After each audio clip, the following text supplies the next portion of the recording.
يا أصحاب الشركات أو يا أصحاب الحلال، بلاش تحلّلوا الراتب بالزيادة، بلاش تطلبوا طلبات تعجيزية على الموظفين عشان تطفّشوهم من الشغل، بلاش تكرّهوهم في بيئة العمل، بلاش كمان توصّلوهم إن هم يسبّوا فيكم ويلعنوا فيكم، مش هتستفاد أي حاجة، وأنت الموظف بتاعك مش شغّال عندك وهو مش حابّك وهو كارهك وهو مستني فرصة تيجي له علشان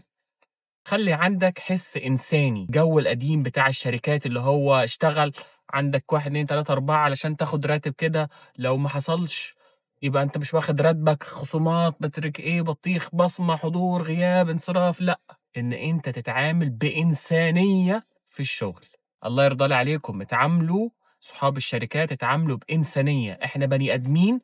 زي ما أنت بني آدم، أنت صاحب حلال، اوعى تقارن نَفْسك بالموظفين. صاحب الحلال دايمًا بيشتغل، دايمًا عنده مهام، يخلّص حاجة، حاجة تانية بعدها. الموظف عقليته مختلفة، خلّي عندك مُخ، خلّي عندك فكر، خلّي عندك حِس إن الشركة دي هو بيتك، ما تخلّيش اللي يدخلها يكون كاره بيتك.